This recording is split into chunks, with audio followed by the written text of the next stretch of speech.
So welcome to part 2 of my workshop tour. So I thought I'd start by the fire where it's nice and warm, and you see my little Windsor chair there where I sometimes eat my lunch. So we do have water supply in the workshop, and one day when one comes along and put a Belfast sink in here, and I do have a water heater, so we may actually have some just for hand washing. So we'll progress beyond the bucket one day. This is a little kit which you use when we're going out on a job, so it's basically packed full of all the essential stuff. First aid kit, crisps, we've got crisp, glue, and obviously we add to it as when we're about to go out onto a job. And it's got a nice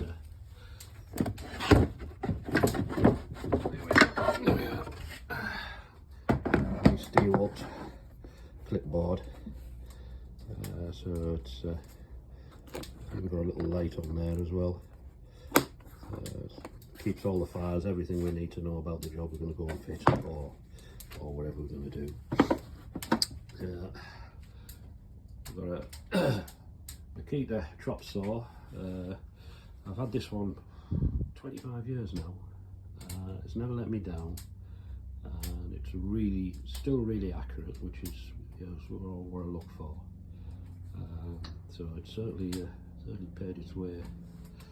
And then we've got a sort of set of router bits in each one, a quarter inch router bits at the bottom one, and half-inch router bits at the top one, with a few hole cutters.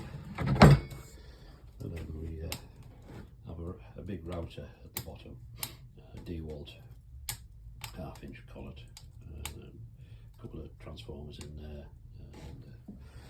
and Milwaukee impact driver drill set, the Bosch SDS drill when we're working outside. This is a homemade router table, which it's got an old Elu half-inch router, which you get. I've had this for 25 years and it's second hand then. So it's just basically wooden frame, and this is actually a concrete block which I cast to give it some sort of stability, and it's like a cast iron bench really. And then you've got obviously a fence there, just rudimental sort of clamps that'll fit it, and as we, wherever place we want the fence. And then again, a little drawer full of router bits, odd ones. And this little beauty, which is it belongs in a picture framer's workshop really, but it's perfect for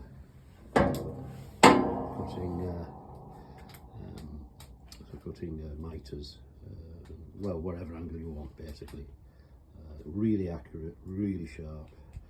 Don't get your fingers caught in it. And here we have one of the newer sort of machines I've got, which is actually a second-hand one, which was gifted to me by a good friend who run Yarn DIY. So it's a Start Right bandsaw. I use this for resawing, and it's a really powerful machine, and I'm really happy to have it. Very stable, obviously cast iron table, good quality, and then it's on a little dolly sort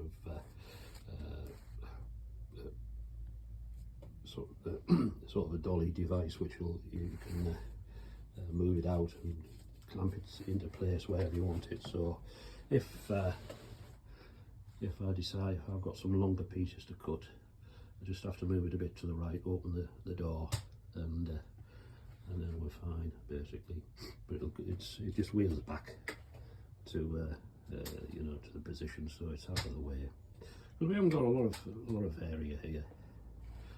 There's a little health and safety corner here. So I've got obviously the first aid kit and an eye wash kit there as well.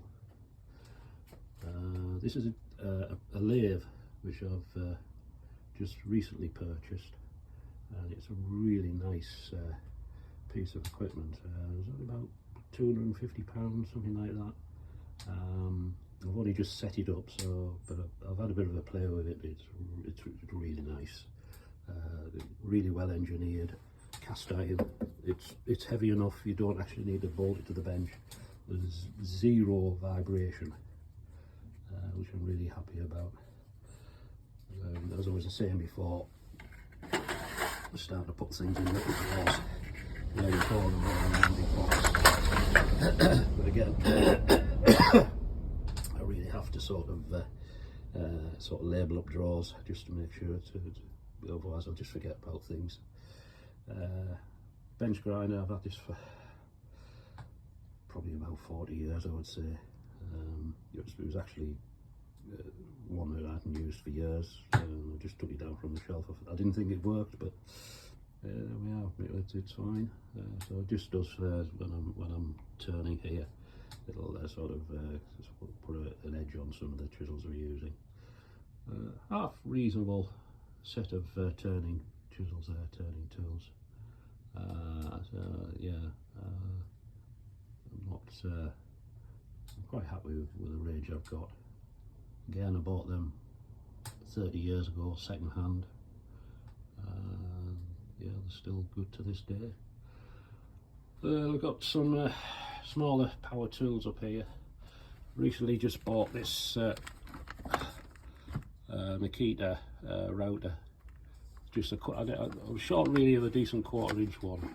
We were 1/4 inch coloured, and got that from Screwfix, about less than £60. So it's just useful because you can be a bit overpowerful with the routers. I rigged up this little light just for a bit more detailed work. Yeah. So this is the centre of the workshop, which as you can see, that's a long outfeed table. You can at the back, basically we've opened that door, and it means we can just feed timber in from outside, longer lengths. So it's long enough for anything I make in this workshop. Again, I've had this about 4 years now, and it's an Axminster. I've no complaints. Really powerful, accurate, nice cast iron sort of table top, and then a sort of quite a good firm fence. So it's really what you need. Over here, this is a bit of a battered record, planar thickness. It still works. I'm hoping to replace it soon. It's had a good life. You can see it's a bit damaged there. Then over here, I've had this one about 30 years. It's Elu bandsaw, which is now, you can get the same model in a DeWalt, but it's exactly the same model. And I use this for finer work, curved work. And a good range of sort of clamps, G clamps and the like at the very top there. You never have enough clamps, you always need more. You could just keep all the sort of usual sort of hand tools close by, so you can just reach. And then here, got a range of chisels and tape measures, just so that it can be reached for any time you're working on something. It's straightforward. This bench I've had about 25 years, I think. Got advice from the customer, and I didn't know what to do with it, so give it to me. Knew it'd go to a good home. It's quite a nice one. And I've got underneath the bench, I've got a lathe I had years back. It's a bit of a cheap one, you may recognise it, but it does work. But I'm just keeping it down here because I don't do that much lathe work.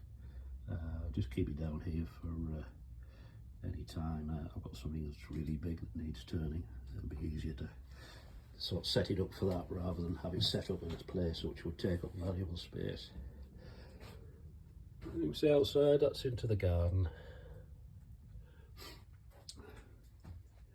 And then over here I've got a little sharpening station of Japanese water stones, and then a bench grinder there, and then keep it on the planes in here. They're just handy. I used to have them on the bench top until recently, but I found as it's freed up more space.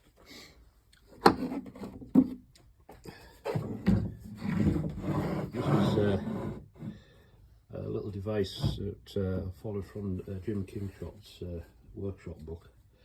It's basically, all it is you can, it's a little jar that's full of linseed oil. It's got a wick, so instead of putting wax on the bottom of your plane, just give a quick rub like that. You can see, if you can actually see it, there we are. It puts the it makes planing that much easier. And that's me putting a block of wood which was once part of a 16th century newel post from a house. So nothing goes to waste here. And over here we've got little drawers for the longer chisels.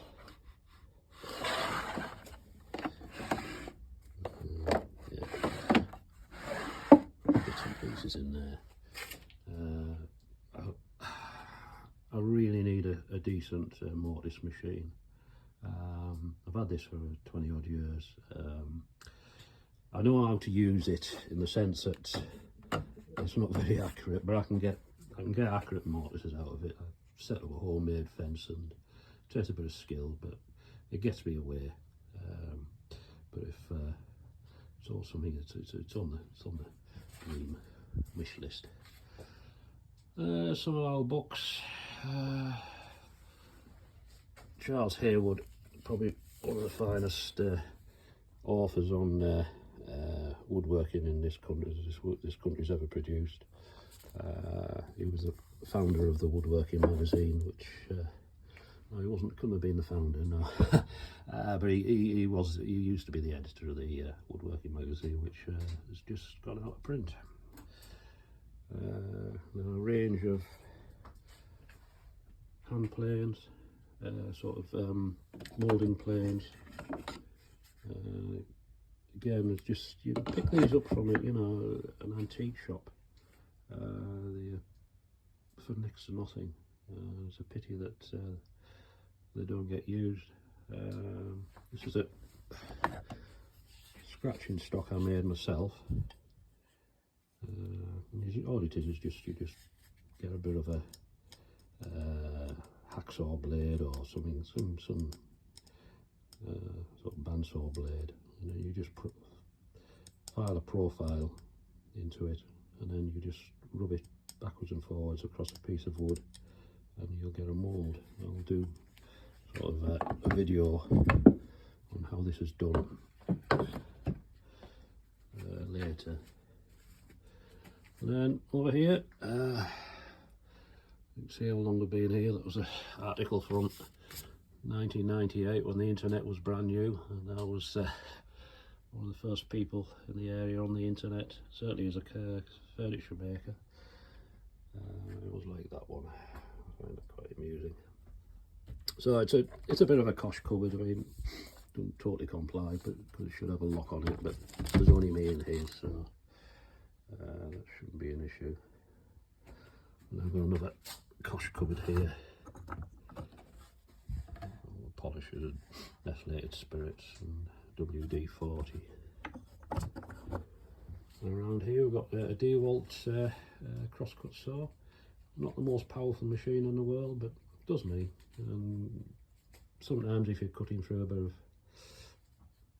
many pieces, say 4x2, sometimes it actually cuts out, but you just have to be patient with it. It'll restart later. War books. And then Bosch radio, the DeWalt radio. So I often listen to Radio 4 when I'm in here. You can sort of you can educate yourself as well as spend time enjoying yourself working in here. And I just thought I missed this the first time, so we've got a nice range of sash clamps. They're perfect for furniture. They're not the biggest sash clamps, 30 inches, so I've got one bit there, you can extend it. But they're perfect for chairs, restoring chairs, that type of thing. Not so good for sort of larger joinery projects, but we don't do that many large joinery products here.